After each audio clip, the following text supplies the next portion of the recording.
Hello friends, welcome to my YouTube channel learn with mind ma'am by Mamta Verma. So friends, आज की इस video के अंदर मैं डिस्कशन करने वाली हूँ कि जो मोर्ले मिंटो रिफॉर्म था वो रिफॉर्म क्या कहता है, प्लस इंडियन काउंसिल एक्ट जो आता है 1909 के टाइम पे, वो जो एक्ट है वो क्या कहता है, क्या वो मोर्ले मिंटो रिफॉर्म ही है। कुछ सोचा किसी ने कि क्या मोर्ले मिंटो रिफॉर्म ही इंडियन काउंसिल एक्ट है 1909 वाला। ये जो भी चीज़ें हैं वो हम अपने आज की वीडियो के अंदर डिस्कशन करने वाले हैं। सो फ्रेंड्स, जो अपना एक कंप्लीट कोर्स है ये यूपीएससी, ईपीएफओ प्लस एसएससी जितने भी एग्जाम्स को टारगेट करती है उन सब एग्जाम्स के लिए सफिशिएंट है और एनएफ है। सो फ्रेंड्स, आप इस चैनल को सब्सक्राइब कर सकते हो और साथ के साथ बेल आइकन को जरूर प्रेस कीजिएगा ताकि आपको आने वाली वीडियोज़ की नोटिफिकेशन मिल जाए। साथ के साथ आपको यहाँ पे दो पिक्स दिख रहे हैं, एक तरफ है मोर्ले और दूसरी तरफ है मिंटो। ठीक है, ये सारी चीज़ें जो है वो हम अपने आज की वीडियो में डिस्कशन करने वाले हैं। So let's start. First of all जो अपना आता है इंडियन काउंसिल एक्ट कब आता है भाई? 1909 में आता है। सबको पता है 1909 में क्या आता है? इंडियन काउंसिल एक्ट आता है। एक बंदा था मोर्ले और दूसरा था कौन? मिंटो। मोर्ले था, वो कौन था भाई? वो था सेक्रेटरी ऑफ स्टेट। कौन? मोर्ले। मोर्ले था सेक्रेटरी ऑफ स्टेट और साथ के साथ जो उसका दूसरा नाम था ना वो क्या था? उसका था विस्काउंट मोर्ले ऑफ ब्लैकबर्न। क्या था? विस्काउंट मोर्ले ऑफ ब्लैकबर्न। इस नाम को आप जरूर याद रखना, यूपीएससी इस पे पहले भी क्वेश्चन पूछ चुकी है। ठीक है, सो दोबारा रिपीटेशन होने की चांसेस हो सकते हैं। सो मिंटो जो है वो कौन थे? वॉइस रॉय थे। कब थे? किसके बाद थे? वॉइस रॉय थे कर्जन के बाद। कर्जन के बाद कौन वॉइस रॉय बनता है? मिंटो। कब से कब? 1905 से 1910 तक। ठीक है, इस टाइम पीरियड पे कौन है वाइसरॉय? मिंटो। अब बात क्या आती है भाई, यहाँ पे जो इंडियन काउंसिल एक्ट था कब? 1909 वाला, उसमें क्या बोला जाता है? उसमें फर्स्ट ऑफ ऑल ये बोला जाता है जो अपनी सेंट्रल लेजिस्लेटिव काउंसिल है, कौन है भाई? सेंट्रल जो लेजिस्लेटिव काउंसिल है उसके जो मेंबर्स हैं उनकी जो नंबर है उसको इंक्रीज कर दिया गया। बोले तो कितना? पहले कितने थे? 16 थे, अब कितने कर दिए गए? 60 तक। ठीक है, यहाँ पे जो सेंट्रल के लेजिस्लेटिव काउंसिल है वहाँ पे मेंबर्स के जो नंबर है उसको इंक्रीज कर दिया गया। कौन से नंबर को? जहाँ पे इंडियंस को अपॉइंट किया जाता था वहाँ पे क्या कर दिया गया? उन्हें इंक्रीज कर दिया गया। लेकिन फिर भी क्या थे, ब्रिटिशर्स 1857 के रिवोल्ट के बाद क्या समझ चुके थे कि इंडियंस को हमेशा किस में रखना है? मिनॉरिटी में रखना है। और जो ब्रिटिशर्स ऑफिसर्स हैं या कोई भी पोस्ट है, कोई भी डिपार्टमेंट है, वहाँ पे मेजोरिटी कौन रखनी है? ब्रिटिशर्स की रखनी है। ठीक है, अगर दूसरी बात की जाए किसकी? प्रोविनेंसेस की, जहाँ पे क्या थे? लेजिस्लेटिव काउंसिल की फॉर्मेशन की जा चुकी थी। कब की गई थी भाई? जो अपना इंडियन काउंसिल एक्ट सेकंड आता है उस टाइम पे। ठीक है, वहाँ पे क्या की गई? सीट्स को इंक्रीज कर दिया गया। लेकिन जितना भी नंबर इंक्रीज कर दिया गया वो फिक्स नहीं था। मतलब आप कितने भी बंदों के यहाँ पे क्या कर सकते हो? नॉमिनेट कर सकते हो। और यहाँ पे क्या रहेगी? मेजोरिटी रहेगी किसकी? नॉन ऑफिशियल बंदों की।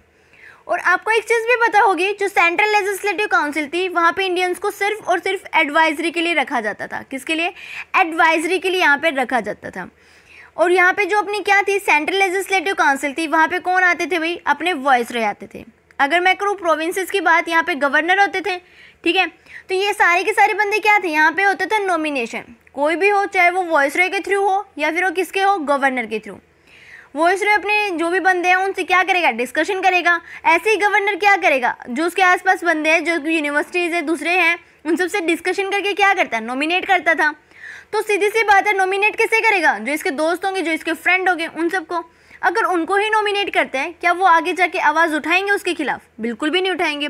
अगर आवाज़ नहीं उठाएंगे तो बंदों की जो नंबर है वो कितना भी इंक्रीज़ कर लिया जाए कोई इफेक्ट नहीं पड़ने वाला। ठीक है, क्योंकि जो गरीब है उनकी बात तो नहीं पहुँच रही। अगर गरीब की बातें नहीं पहुंच रही तो भाई सेंट्रल लेजिस्लेटिव काउंसिल एक तो एडवाइजरी के लिए है, ऊपर से इनकी कोई सुनता ही नहीं है। अगर नहीं सुनता तो क्या करते हैं? सिर्फ पैसे लेते हैं या फिर जो भी इनकी सैलरी है वो लेते हैं और प्लस क्या करते हैं? चाय पानी पीते हैं और आ जाते हैं। ये काम था।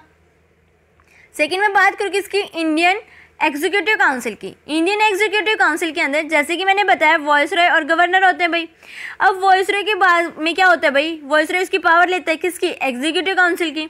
वहाँ पे क्या होता है? एक इंडियन बंदे को अपॉइंट किया जाता है या एक इंडियन बंदा कहाँ चला जाता है? इंडियन काउंसिल के अंदर।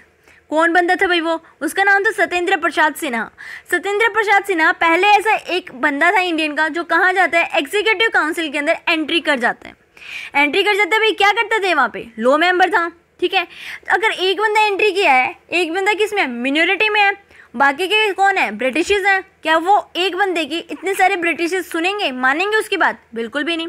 बस ये है, यहाँ से क्या हो जाता है, फर्स्ट इंडियन मेंबर जो है वो एग्जीक्यूटिव काउंसिल के अंदर एंटर कर जाता है। सो दूसरे बंदों को भी क्या मिल जाता है, एक रास्ता मिल जाता है कि भाई हाँ, ऐसे हम क्या कर सकते हैं, एग्जीक्यूटिव काउंसिल के अंदर एंट्री कर सकते हैं।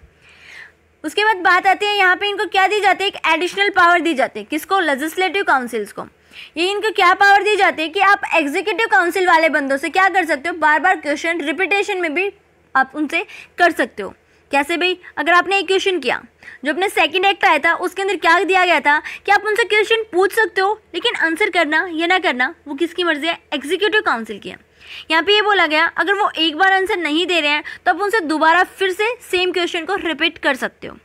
ठीक है, साथ के साथ क्या दिया गया, बजट रिजोल्यूशंस की इनको पावर दी गई थी, पहले ही उसको डिस्कशन करने की थी। अब क्या किया गया, रिजोल्यूशंस पे दिया गया। अब लास्ट था क्या, सेपरेट इलेक्ट्रोलेट्स दिया गया किसको, मुस्लिम को। किसके थ्रू भाई, मिंटो ने करवाया था। मिंटो के पास गए थे मीटिंग करने के लिए। उसके बाद क्या किया था, ऑल इंडियन मुस्लिम लीग की फॉर्मेशन कर दी गई थी। तो सेपरेट इलेक्ट्रोलेट्स की क्या दी गई, यहाँ पे इनको एक रिफॉर्म दिया गया जिसके अंदर मुस्लिम्स जो थे, मुस्लिम कम्युनिटी वाले बंदे जो थे वो क्या कर सकते थे, अपना अलग से एक इलेक्शन करते, और उस जो भी एक मुस्लिम बंदा यहाँ पे इलेक्शन लड़ता उसको क्या करते, मुस्लिम बंदे ही वोट करेंगे। अगर मुस्लिम वोट करेंगे, अगर वहाँ पे हिंदू भी बंदे हैं, अगर वहाँ पे हिंदू भी प्रेजेंट है उस गांव में, उस एरिया के अंदर, तो हिंदू तो क्या कर सकते हैं, वोट नहीं दे सकते उसे।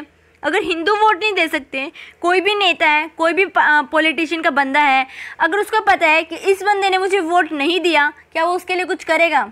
कभी नहीं करेगा। आज के टाइम में भी नहीं करते। जिसको पता चल जाता है कि भाई हाँ, अगर इसने बंदे ने मुझे वोटिंग नहीं दी तो वो उसके लिए कुछ भी नहीं करता, चाहे वो कोई भी बंदा हो। ठीक है, इसलिए आज के टाइम पे क्या किया जाता है, वोटिंग को बताया नहीं जाता है कि इस बंदे ने आपको वोटिंग दी या फिर नहीं दी। ये सारी क्या होते हैं, एक बिल्कुल सिक्योरिटी के साथ एक गुप्त तरीके से एक काम किया जाता है जिससे ना पता चल पाए कि इस बंदे ने वोटिंग दी या नहीं दी। ठीक है, सो यहाँ पे क्या दिया जाता है, यहाँ पे साफ साफ बता दिया जाता है, जो कि बहुत गलत था, कि हिंदू जो है वो मुस्लिम को वोट नहीं दे सकते, और मुस्लिम क्या करेगा, मुस्लिम को ही वोट देगा। तो सीधी सी बात है, जो मुस्लिम जो बंदा बनेगा यहाँ पे, ऑब्वियसली बात है वो जीतेगा तो नहीं। अगर वो जीत जाता है तो क्या करेगा, हिंदू के लिए तो कुछ करने वाला नहीं। अगर हिंदू के लिए नहीं करेगा तो सीधी सी बात है, डिवाइड एंड रूल पॉलिसी काम करेगी। ठीक है, यहाँ से सारी चीज़ें जो थी, इसी को आप क्या करते हो, इसी को आप मोर्ले मिंटो रिफॉर्म भी बोलते हो, किसे, इंडियन काउंसिल एक्ट को। याद रखना, इंडियन काउंसिल एक्ट जो कि 1909 में आया, ये कौन सा था, थर्ड काउंसिल एक्ट था। ठीक है, साथ के साथ इसके बाद क्या होता है, जो भी सारे के सारे रिफॉर्म्स लाए गए, जो मोर्ले मिंटो के अंदर बताया गया, उसे बंदे खुश नहीं थे। कौन खुश नहीं होगा भाई, हिंदू खुश नहीं थे। अगर हिंदू खुश नहीं थे तो मुस्लिम क्या होंगे, मुस्लिम तो खुश है भाई। क्या मिल गया, सेपरेट इलेक्टोरेट मिल गया, जिसकी क्या करते, शुरुआत से डिमांड कर रहे थे। ठीक है, सेपरेट इलेक्टोरेट मिल जाते हैं, मुस्लिम खुश हो जाते हैं। इन्हें ये नहीं पता कि ब्रिटिशर्स बहुत चालाक है, आपकी कुछ नहीं अच्छा ही कर रहे, वो आपके लिए कुछ बेनिफिशियल नहीं करने वाले। वो सिर्फ क्या करना चाहते हैं, हिंदू मुस्लिम आपस में लड़ झगड़ मरे, और हम क्या करें, यहाँ पे जितना भी पैसा उसको लूट के अपने वहाँ पे ले जाएं। ठीक है, लेकिन यहाँ से एक चीज़ और क्लियर हो जाती है, यहाँ पे जो इंडियंस, जो भी यहाँ के इंडियंस के बंदे थे, वो क्या समझ जाते हैं, उन्हें एक रास्ता दिखाई देता है कहाँ पे जाने का, एग्जीक्यूटिव काउंसिल के अंदर एंट्री करने का। ठीक है, रास्ता मिल जाता है एग्जीक्यूटिव काउंसिल के अंदर एंट्री करने का। तो ओवरऑल जो अपने इंडियन काउंसिल एक्ट था वो सिर्फ इतना ही है कि जहाँ पे अपनी जो 4 मेन पॉइंट्स थे वो मैं डिस्कशन कर चुकी हूँ। अगर आपको डाउट है किसी भी पॉइंट पे तो आप मुझे कमेंट सेक्शन के थ्रू अपने डाउट्स को ज़रूर बताना।